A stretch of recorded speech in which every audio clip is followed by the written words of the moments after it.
Personal safety. There are 2 emergency stops on the machine, one for the punch cylinder and one for the shear section. If the emergency stops are pushed in, the machine will stop immediately, whether on the up or down stroke. Rotate the emergency stop clockwise to reset it. Push the white start button and the machine will again start. If a cylinder was part of the way down when the emergency stop was activated and the mode selector switch was in the full stroke mode of operation, the cylinder will automatically return to its uppermost position when the machine is restarted. Ensure that all guards are left on the machine and all hold downs are used properly. Check to ensure that all tooling is properly secured and aligned before commencing punching and shearing operations. Ensure you are wearing safety glasses at all times when operating the machine. Keep hands well away from the point of operation at all times. The machine should be lubricated every 40 hours of operation, or essentially once a week. Everything highlighted with an orange label is a lubrication point and should receive several pumps of grease from the grease gun. The main pivot point on the slide is the most important lubrication point on the machine and should be lubricated generously. The hydraulic fluid should be changed every 3,000 hours with ISO 46 hydraulic fluid. The micro screen wire suction filter should be cleaned every 1,000 hours with solvent and then air dried. The blade should be cleaned periodically, daily if possible, with kerosene and coated with a heavy oil, SAE 30, and then wiped clean to extend blade life. Keep the machine clean and oil the exposed metal parts as often as required to keep them from rusting. Overloads and fuses. The overload relay is located inside the electrical box and can be reset by pressing the blue reset button. The circuit breakers and fuses are also located inside the electrical box in the upper left-hand corner. Spare fuses are shipped with the machine and should be located with the toolkit. This concludes the safety video. Please remember to review all section videos before commencing operation.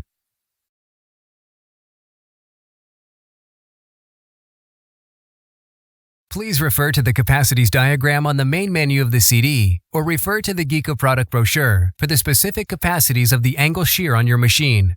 The angle shear will cut a 90-degree angle with no slug loss. Both legs of the angle are cut simultaneously using a rectilinear motion. This produces a superior quality of cut, whether you are cutting small or large capacity angle. You can cut even leg as well as uneven leg angle with no tooling change. The long leg of the angle can go either horizontally or vertically, whichever you desire. When shearing angle 90 degrees, ensure that the hold down is screwed down tight into the fillet of the angle and then back it off about 1/4 of a turn, just enough to allow you to feed the angle through the hold down freely.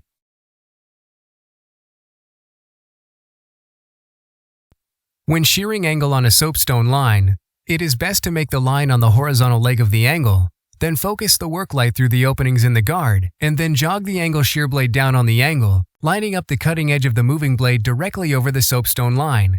The minimum length of cut you will be able to do without deformation will be about 1 inch. You can miter both legs of the angle, leg in, at a 45-degree angle of up to 3 by 3 by 5/16 inch material on any one of the Geka hydrocrop lines. However, when mitering angle, there will be a slug drop that needs to be accounted for in your calculations. The flat dimension of the slug is the amount of material that must be added to each end of the angle to get the right size inside framing. The stationary blades, which are 4-edge blades, are set in with adjustable jack bolts. If you ever resharpen any of the blades, you can easily reset the gap using these jack bolts. The guide bars on the outside of the hold down are there for alignment purposes and to be able to compensate for wear after years of use. If you are not achieving a square cut on the vertical leg of the angle, the horizontal guide bar is out of alignment. If the horizontal leg of the angle is not being cut square, the vertical guide bar is out of alignment.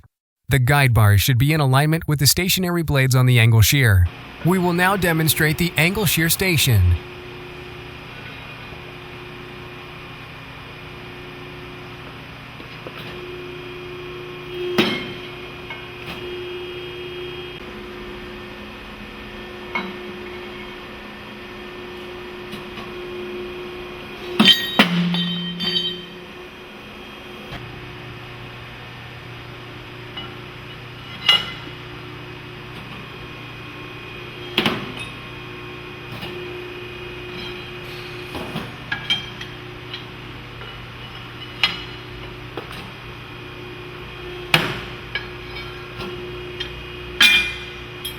This concludes the angle shear section.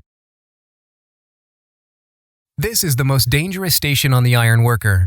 If someone is shearing angle, plate, or channel, this station has the potential of moving up and down in an unguarded manner. The key switch on the electrical box is a safety for this station. If the key is rotated to the guard down position and anyone lifts the guard more than 1/2 inch above the base, a limit switch is tripped and the rear cylinder will be locked out. The only way the rear cylinder will operate is to ensure that the guard is completely down. If the coper notcher station needs to be used, rotate the key to the guard up position, which will allow you to lift the guard and use the station. With the coper, you can make a notch taking the fillet right out of the angle. You can also use the station for making leg-out framing. It is usually best to use this station in the jog mode. You should always use at least 2 blades when using the coper. Use one of the side blades and the end blade or the entire upper blade. Never attempt to nip a piece of angle or bar stock by shearing it with only one of the side blades or the end blade. When you have finished using the station, ensure you put the guard down and rotate the key switch to the guard down position and return the key to your supervisor. To position the Y-axis gauge bar on the gauging table, place the front of the gauge bar on the dimension desired. The X-axis stop is dimensionally set from the right-hand side of the stop, but gauged from the left-hand side. The machine comes standard with a rectangular notcher. As an option, you can put either a notcher or a pipe notcher on the station.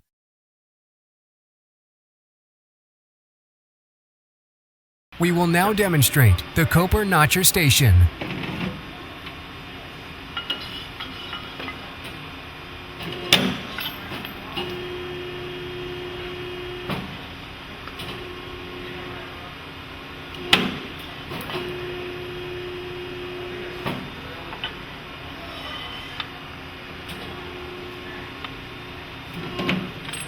This concludes the notcher section.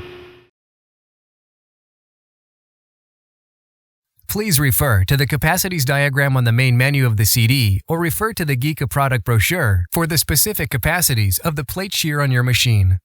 The plate shear comes standard with a support table with miter marks etched in the table at various angles as well as 2 guide bars. The upper blade is a 2-edged blade, 1 edge for the Hydrocrop 110, and the bottom blade is a 4-edge blade. The reason we have a 2-edge upper blade as opposed to a 4-edge blade is so we can maintain a constant degree of cut throughout the cutting length to reduce or eliminate rolling on the drop-off. Geka actually cuts a rake in the upper blade to ensure a constant degree of cut. This only gives you 2 edges on the upper blade and 1 edge on the Hydrocrop 110. But if you're not getting a good cut on your material, what good are 2 more edges on an upper blade? Above the upper blade there is a supplement which is uniformly thick throughout its length. It is a wedge in the case of the Hydrocrop 110. This gives us the ability to change the rake angle on the upper blade. There is a trade-off when changing rake angles. With the supplement in, you will achieve a higher rake angle, which puts less pressure on the blades, as the only pressure is at the point where the blades cross. This will give you slightly longer blade wear, but also slightly more deformation on the drop-off.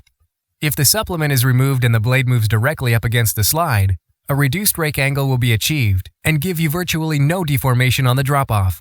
But it will also slightly increase blade wear, as the blade is coming down flatter on the material and putting more pressure on the blades. On the Hydrocrop 110, the wedge cannot be removed completely. It must either be rotated to the high rake or low rake position. On the Hydrocrop 55, if the supplement is removed and the upper blade moved directly against the slide, you will not be able to cut lighter material as the blades will not cross. This next section is extremely important for the life of the machine. The hold down on the plate shear is the most important hold down on the machine. Your machine may have either a manually adjusted hold down or an automatic hydraulic hold down. If the hold down is not down on the material can flip up and wedge itself between the blades and can spring the slide or damage the blades. There is no need to adjust the hold down on the automatic machine. However, to position the hold down on the manual machine correctly, rotate the knurled ring attached to the hold down until it makes contact with the material. Then back it off about 1/4 of a turn, just enough to be able to move the material freely under the hold down. Make sure that the star locking nuts are secured tightly. Remember to never shear material that is not properly being held with the hold down. This can result in serious damage to the machine. Since Geka put safety first, the hold down can sometimes be an obstacle in shearing plate on a scribe line. The best and most accurate way of accomplishing this is to measure the distance from the cutting edge of the stationary blade to the outside edge of the hold down, and add that distance to the length you want cut, and then place the scribe line directly under the hold down. If multiple cuts of the same dimension are required, the offset distance from the blade to the hole down only needs to be added once. We will now demonstrate the plate shear station.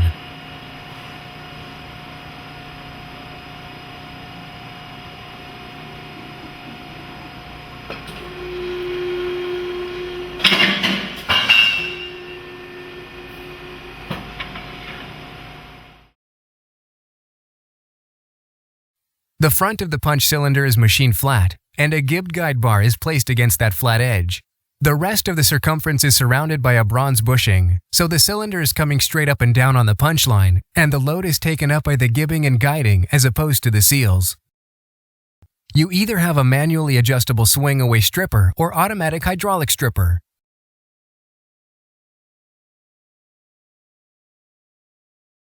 To adjust the manually adjustable stripper, loosen the set screws on the side of the knurled rings and rotate for height adjustment. The stripper should remain parallel to the die block at all times and not elevated at one end. The automatic hydraulic stripper engages with the activation of the foot pedal.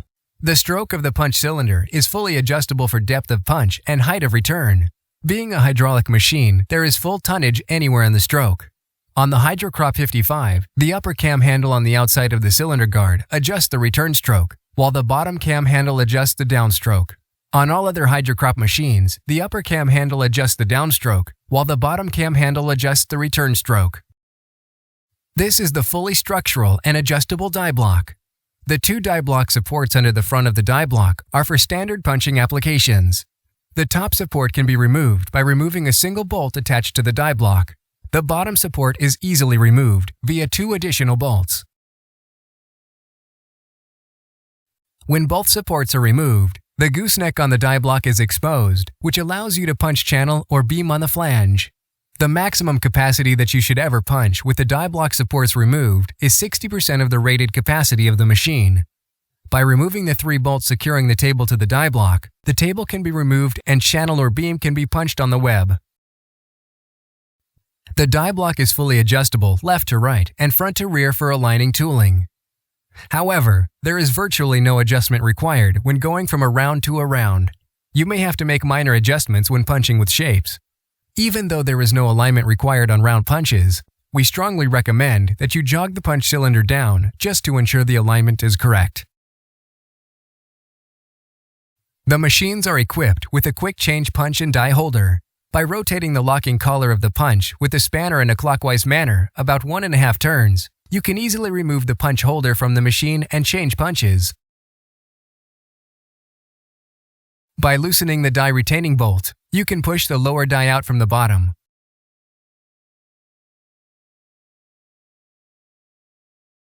If you look up at the punch base, you will notice a machined keyway. This is used for securing shaped punches directly to the cylinder so that they will not rotate during the punching operation. Likewise, the bolt that holds the lower die in place is on a bevel to maintain correct alignment of the die with the punch. When ordering shape tooling from your tooling supplier, you must ask them to machine a keyway in the top of your punches and provide key stock, as well as to index the lower die to accommodate the punching orientation. When replacing the lower die, you will notice that the die will fit either correct side up or upside down. You must ensure that when changing punches and dies that they are a match and that they are inserted correctly in the holders. The rule of thumb is never punch a hole smaller than the thickness of the material you are punching. If you do, the punch becomes the weakest link and tends to fragment, which can send fragments out toward the operator. Please refer to the capacities diagram on the main menu of the CD or refer to the Geka product brochure for the specific punching capacities of your machine. There are 2 punch holders provided with each machine. The smaller punch holder will accept punches from 1/8 to 1 1/4 inches. The larger punch holder will accept punches from 1 9/32 inches to 1 1/2 inches. For openings up to 1 1/4 inches, a 2-inch OD die will fit directly into the spacer ring of the die block. For openings larger than 1 1/4 inches, simply remove the spacer ring from the die block. Insert the flat spacer shim in the bottom of the die block and then place a figure 62S die for Geka Hydrocrop 55 and 80 machines, or figure C89 die for the Geka Hydrocrop 110 series directly into the die block. For holes larger than 1 1/2 inches, Geka offers an oversized punching attachment, which can be purchased separately. All hydrocrop machines are also provided with an offset punching attachment as standard. This attachment offsets both the punch and die, so there is no need for moving the die block. The attachment is keyed for location and will allow the operator to punch closer to the fillet of the angle or the web of channel or beam. You can punch up to a 3/4 inch diameter hole in up to 1/2 inch thick material using the offset punching attachment. The punch gauging table is part of the productivity package and is equipped with a manually adjusted XY stop. To set the correct dimension on the Y-axis, set the front of the gauge bar at the desired dimension. The X-axis stop is set off the right-hand side of the stop, but gauging is done from the bar extending to the left of the stop. All handles on the machine are of the spring and ratchet type and can be moved out of the way if they cause interference. The front of the table can be removed in order to utilize the gauging table for angle. We will now demonstrate the punch station.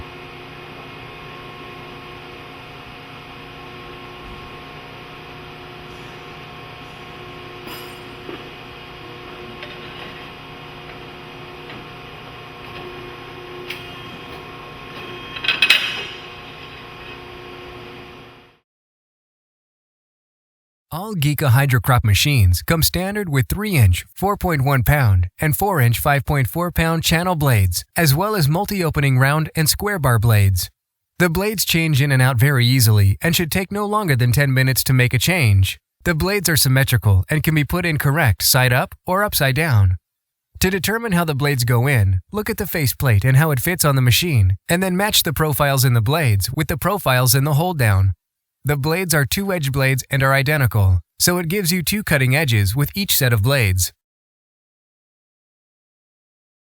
To change the blades, ensure that all power to the machine is turned off. Remove the star locking nuts and then remove the faceplate. This exposes the Allen bolts, which secure the hold-down blocks to the machine. Remove the Allen bolts and the hold-down blocks. The hold-down blocks are reversible. Then remove the blades. When replacing or changing blades, either of the 2 blades can be inserted first, and then the first blade inserted is captured in the slide and fits in the opening extremely tight. You must position the first blade exactly parallel to the opening in the slide both top and bottom and left and right, or it will not fit. The second blade which is inserted is captured in the frame and fits loosely for alignment purposes. Replace the hold-down blocks and Allen bolts as the blades are held securely in place. No gapping or shimming of the blades is required, as the hold-down blocks provide for the correct gap. Replace the faceplate and star locking nuts, and you're ready to shear.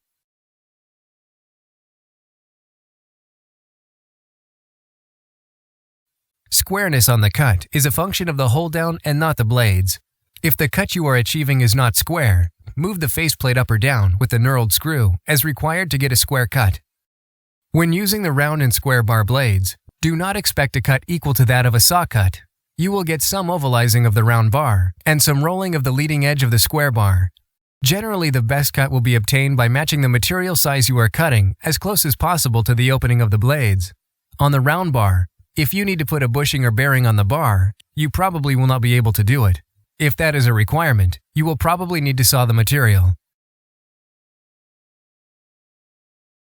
We will now demonstrate the section shear station.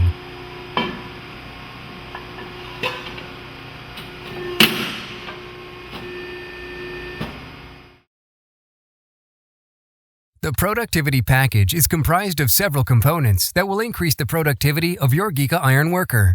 If you purchase this package with the machine, you will have the following components: a machined punch gauging table with recessed scales and movable XY gauging bars, a machined notcher gauging table with recessed scales and movable XY gauging bars, a halogen magnetic work light that plugs into the receptacle on the back of the machine, 10 sets of round punches and dies, and a 40-inch electric length gauge for repetitive cutting.